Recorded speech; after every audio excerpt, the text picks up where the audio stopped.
I never imagined that my stepson would do this. The rain hammered against the windows as I sat alone in the dimly lit living room, the weight of silence pressing down on me. I barely noticed the flashes of lightning outside or the cold seeping through the house. My husband was away again, as always, and the ache of loneliness sank deeper into my chest. But then the door creaked open. I froze, holding my breath. There wasn't supposed to be anyone. When I turned my head, my heart stopped. Standing there, soaked to the bone, was my stepson. His eyes burned with something I couldn't comprehend. His wet shirt clung to his chest, raindrops trailing down his arms, and for a lingering moment, he simply stared at me. "Why are you here?" I whispered, barely recognizing the sound of my own voice.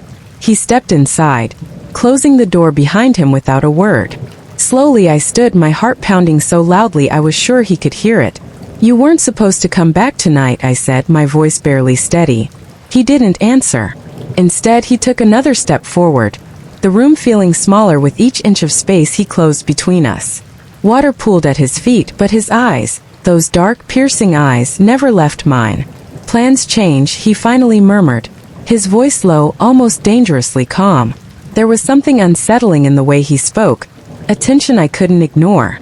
My stomach tightened, but I forced myself to maintain composure. "You're soaked," I said quickly, glancing away to break the intensity. "Let me get you a towel." I turned toward the hallway closet, my hands trembling as I searched for the thick, folded towels. Each second felt heavier than the last, my mind racing with questions I couldn't bring myself to ask. Why was he really here? Why did the room feel so charged, like a secret had been exposed but left unspoken? When I pulled out the towel and turned, I gasped softly. He was there, too close, his warmth brushing against me even through the chill of the room. "Here," I managed, holding the towel between us like a shield. But instead of stepping back, he reached out slowly. His fingers touched mine, lingering just a heartbeat too long. I felt the spark before I could pull away, the kind of spark that shouldn't exist. Our eyes locked. "Thank you," he whispered, his breath barely grazing my skin. I swallowed hard, my chest rising and falling too fast. "It's late. You should get some rest," I said, my voice unsteady. He didn't move, his gaze heavy, searching, as if waiting for me to say something else, something I wasn't ready to admit. Finally, he stepped back. The distance should have brought relief, but it didn't. "Good night," I said, forcing my legs to carry me toward the stairs. My pulse raced as I climbed each step, but I didn't dare look back. And yet I could feel it, his eyes watching me. Sleep wouldn't come. I lay in bed, staring at the ceiling as the rain continued its relentless drumming. Every creak of the old house made my chest tighten. Every whisper of wind against the windows pulled my nerves taut. I turned over, clutching the pillow as if it could quiet the storm raging inside me. But it wasn't the rain that kept me awake. It was him. The way his eyes had lingered, the way his touch had burned through me like a secret I wasn't supposed to know. I sat up, my breathing uneven. "Stop it," I told myself. "This isn't real. You're imagining things." I pressed my hands to my face, trying to push away the heat that had flushed my cheeks. But the more I tried to forget, the clearer it became. The way he had stood too close, the unspoken tension that hung between us like a dangerous thread, ready to snap.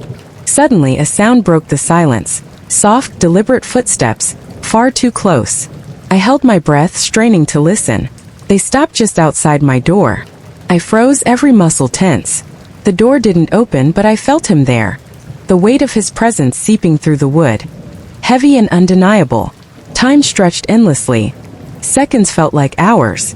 Then, without warning, the footsteps retreated, slowly fading into the distance. I exhaled shakily, my heart racing. But instead of relief, a new question burned in my mind. Why had he come? I slipped out of bed, my bare feet silent on the cold floor as I moved to the door. The hallway was dark, the only light coming from the faint glow of the moon filtering through the windows. I hesitated, my hand hovering over the doorknob. "Don't do this," a voice inside me warned. "Go back, let it go." But I couldn't. I opened the door slowly, the hinges creaking just enough to send a shiver down my spine. The hallway was empty, but my stepson's door was slightly ajar, a thin sliver of light spilling out into the darkness. I stood there, my breath caught in my throat, torn between fear and something far more dangerous. An insatiable pull I didn't understand but couldn't deny. I couldn't tear my eyes away from the light spilling from his room.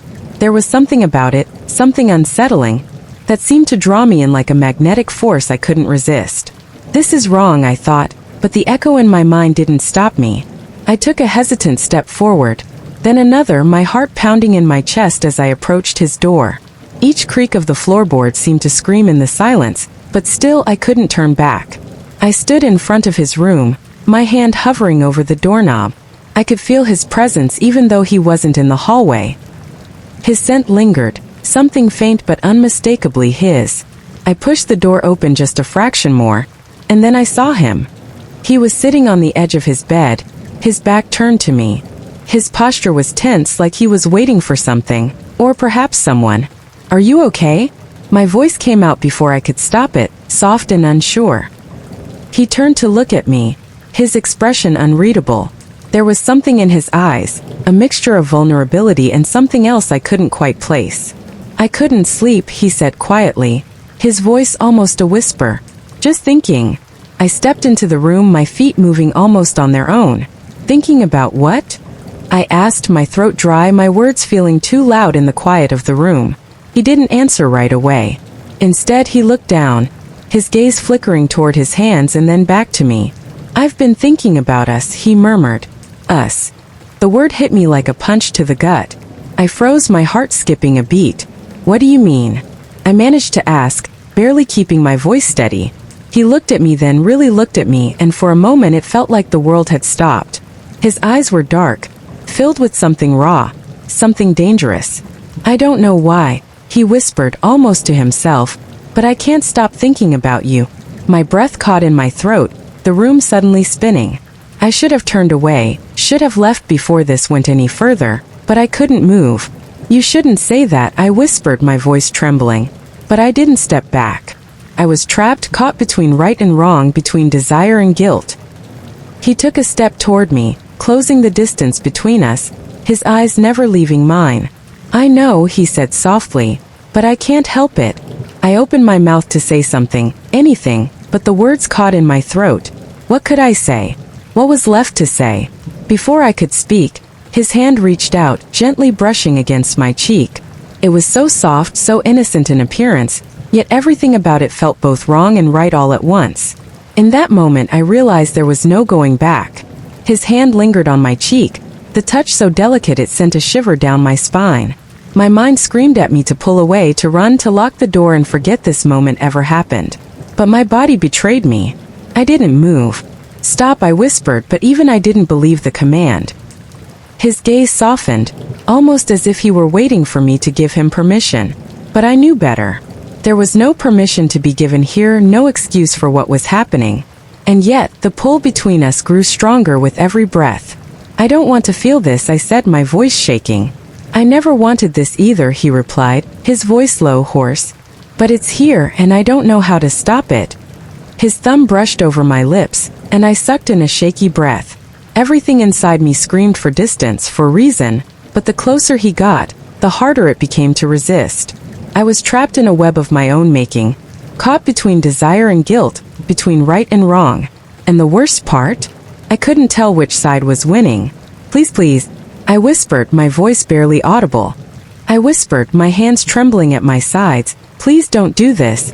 He didn't pull away. Instead, he stepped even closer, closing the final gap between us.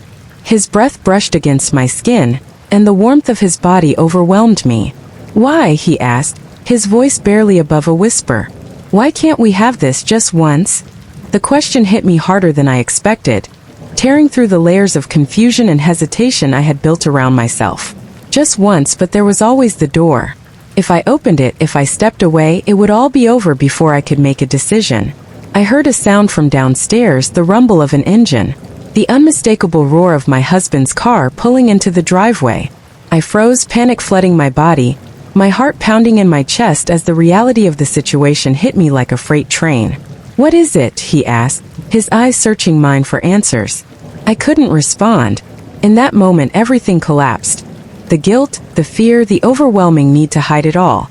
It was too much. I pulled away, my legs shaky as I stumbled backward toward the door. "I can't." "I can't do this," I gasped, my breath ragged, my pulse out of control. He didn't follow. He didn't need to. His gaze stayed on me, heavy and unyielding, as I reached for the door handle. I heard footsteps coming up the stairs, and in that instant, I knew everything was about to change. I pushed open the door, stepping into the hallway just as the front door opened. My husband's voice rang out, too familiar, too calm, completely unaware of the storm that had just torn through our home. I looked back, but he was already gone, hidden in the shadows of his room. The door clicked softly shut behind me, but the silence was unbearable. My hands were clammy, my heart racing as I heard my husband's voice in the other room, laughing casually as if nothing had changed. But everything had changed. I stood frozen in the hallway trying to steady my breathing. I could hear him downstairs, humming to himself as he unpacked, completely oblivious to the storm I had narrowly avoided. I glanced back toward the door to my stepson's room, but there was no sign of him. He had retreated into the shadows, leaving me to carry the weight of what had almost happened. The guilt was suffocating, wrapping tightly around my chest, threatening to crush me. What had I almost done? But before I could process it further, I heard his voice. It was soft, almost a whisper, coming from behind me. "We can't stop it now." I spun around, my breath catching in my throat. There he was, standing at the top of the stairs, watching me with that same intense gaze, unreadable but full of longing. "You need to leave," I said, my voice firm even as my trembling hands betrayed me. He didn't move. He didn't even flinch. "It's already too late for that," he said quietly. I shook my head, trying to force myself to think, to breathe, but it was impossible. My mind was spinning. Why was this happening? What was he thinking? His gaze softened as he took a step toward me. "I didn't mean to make this harder," he said, his voice barely a whisper. "But I can't pretend anymore." "Pretend what? What do you mean?" "I can't pretend I don't want this," he said simply, his eyes never leaving mine. "I can't pretend I don't want you." The words hit me like a punch. My stomach flipped and my heart hammered in my chest, but I couldn't look away. And then, just as quickly as it had come, the moment was gone. My husband's voice called up from the kitchen, a casual question about dinner plans. The sound of his voice shattered the tension between us, and I felt a wave of relief. I turned to him quickly, trying to hide the panic in my eyes. I started, but the words died in my throat. I couldn't explain. He looked at me one last time, his expression unreadable, before retreating into his room. But I knew everything had changed. Nothing would ever be the same.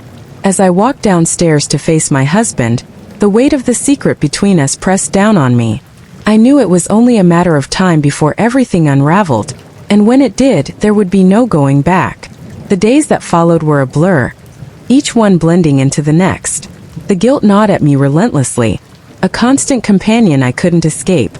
I tried to keep my distance, to put everything back in its place, but it was impossible.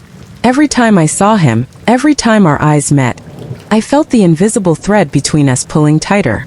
My husband remained oblivious, completely wrapped up in his own world.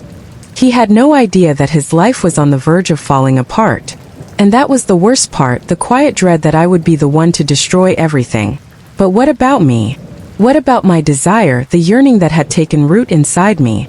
It was terrifying, but what scared me the most was how easy it was to ignore the guilt when I was with him. There was a moment, a fleeting instant, that would haunt me forever. It was late one night, and I found myself alone in the kitchen, stirring a pot of soup. The silence in the house was stifling, and I hadn't realized how much I missed the chaos of everyday life until it disappeared. I hadn't realized how lonely I felt until I saw him again. I heard the soft sound of footsteps behind me, and turned just in time to see him standing in the doorway. "I didn't mean to interrupt," he said softly, almost hesitantly. I didn't know how to respond. Part of me wanted to tell him to leave, to go back to his room, but another part, the one that was so tired of pretending, didn't want him to go. "You're not interrupting," I whispered, my voice barely audible. He stepped into the kitchen, closing the space between us with his presence. "I've been thinking about you," he said gently, his eyes locked on mine. I felt my breath catch in my throat. How could I still want this? How could he look at me like that, knowing everything at stake? But in his eyes I saw something that made me forget everything else. The weight of the world seemed to lift, and in that moment it was just the two of us. Then, without warning, he stepped closer. I should have pulled away, I should have stopped him, but I couldn't. I didn't want to. Before I could stop myself, I reached out, brushing my arm against his fingers. It was a soft, innocent touch, but nothing about this was innocent anymore. The heat between us was undeniable, as if a spark had ignited something irreversible. "Please," I whispered, my voice trembling with a mix of fear and desire. "We can't keep doing this." But his fingers found my chin, lifting it so I had no choice but to meet his gaze. "We already are," he whispered back, his voice thick with emotion, "and I don't want it to stop." I closed my eyes, torn between the love I felt for my husband and the pull of this forbidden connection. I had no answers, no solutions. All I knew was that in that moment everything else disappeared. And then, as quickly as it had come, the moment vanished. A sudden knock at the door shattered the spell. My heart stopped. It was him, my husband. I instinctively pulled away, panic rising inside me as the doorbell rang again, louder this time. I stood frozen, unsure of what to do. Should I hide? Should I pretend nothing had happened? But he didn't move either. He just stood there watching me, his eyes filled with something unreadable. "Go," I whispered, my voice barely audible. He hesitated for a moment longer before finally turning and leaving the kitchen. As the sound of his footsteps faded, my heart pounded in my chest, knowing time was against me. The doorbell rang again, followed by the jingle of keys as my husband entered the house. I could hear his footsteps echoing down the hallway, oblivious to the chaos I was struggling to contain within myself. I stood there, frozen, trying to steady my breathing, aware that the secret we both carried wouldn't stay hidden for long.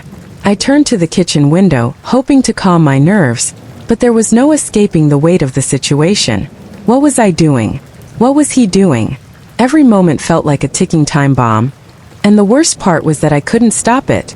I heard my husband calling from the living room, his voice filled with casual cheer. "Sweetheart, I'm home. Where are you?" I swallowed hard. Where was he? My stepson had vanished after our brief encounter, and now I was left alone to deal with the fallout. "I'm in the kitchen," I replied, my voice steadier than I felt. He walked into the kitchen a moment later, giving me a warm smile. "Hey," he said, his eyes scanning my face with a hint of concern. "Everything okay?" I nodded quickly, forcing a smile, though I could feel my heart hammering in my chest. "Yeah, just tired." He gave me a sympathetic look, probably assuming I was just stressed from work. He walked to the counter and poured himself a glass of water, unaware of the storm raging in my mind. But even as he stood there, everything inside me screamed to confess, to tell him the truth, to end this nightmare. But I couldn't. The words wouldn't come. And then, as if on cue, I heard a soft knock at the back door. I froze. Who could it be? I glanced at my husband, still drinking his water, oblivious to the storm brewing just outside. "I'll get it," I said quickly, my voice tight. I walked to the door, my hand trembling as I reached for the handle. But when I opened it, my heart sank. There on the threshold stood my stepson, his face serious, his eyes filled with uncertainty. "You have to go," I whispered urgently, stepping onto the back porch to speak to him in private. He didn't move. He just stood there watching me, waiting for me to explain. But there was no way to explain what had almost happened. No way to explain the mess we were now tangled in. "Please," I repeated, my voice shaking. "You can't be here, not like this." His eyes softened, but there was something else in them. A spark of defiance, something deeper than I was ready to face. "You can't push me away," he said quietly, his tone laden with an emotion I couldn't place. "Whatever this is between us, it's not over." I stepped back, my heart racing. I couldn't do this. I shouldn't do this. But I couldn't deny the truth any longer. "We have to stop," I said, my voice breaking. He reached for my hand, his fingers brushing against mine. The touch was gentle, but it sent an electric jolt through me.